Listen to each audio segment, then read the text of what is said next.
viens, on ramène du miel aphrodisiaque. Frérot, on ramène des gros stocks de miel aphrodisiaque, on écoule tout. Là-bas, ça va être, tu vois, ça va être la folie. Tu te retrouves à parler avec un mec sur stock de miel aphrodisiaque, sachant que moi, dans ma tête, ce truc, c'était de la D, tu vois, ça marchait pas. C'était un truc, pour moi, c'est un effet placebo dans ta tête, ça marche. Tu te dis, je vais prendre du miel, du coup, t'es plus boosté.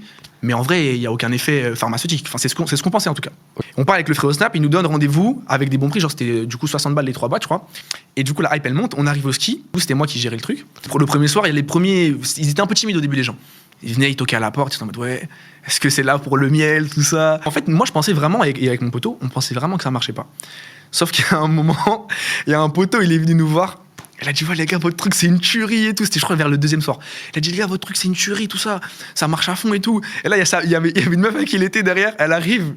Et genre, bon, je vais pas faire de dessin, mais voilà, il venait de faire des crêpes ensemble. Tu vois, Okay. Ils venaient de faire des crêpes ensemble. La meuf, elle arrive, elle fait, ouais, c'est une folie, son truc et tout. Du coup, moi, je pars en fou rire avec mon pote en mode, ok, donc en fait, je crois que c'est pas de la merde, en fait. Je crois qu'il y a vraiment un truc dedans qui fait que ça marche. Mais frérot, juste moi, ce que je comprends pas, c'est que ce genre de produit qui s'est beaucoup démocratisé vers 2016, 17 Ouais. et plus, c'est que de base, c'est pour ceux qui ont des problèmes d'impuissance.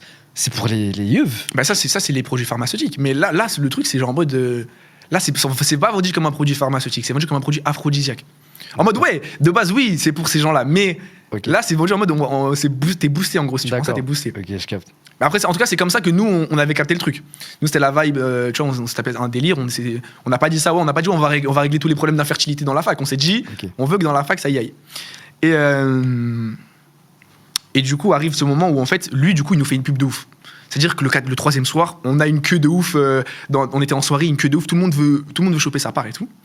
Et ça fait tellement un bruit que t'as même les gens de la sécurité qui s'occupent de la sécurité des événements, ils commencent à venir, ils veulent prendre un truc. T'as des gens qui n'étaient pas dans la station de base avec nous, qui étaient pas des étudiants, ils en entendent parler, ils veulent prendre leur stick aussi. Et du coup, nous, on est mort de rire, ça fait son effet, on est content.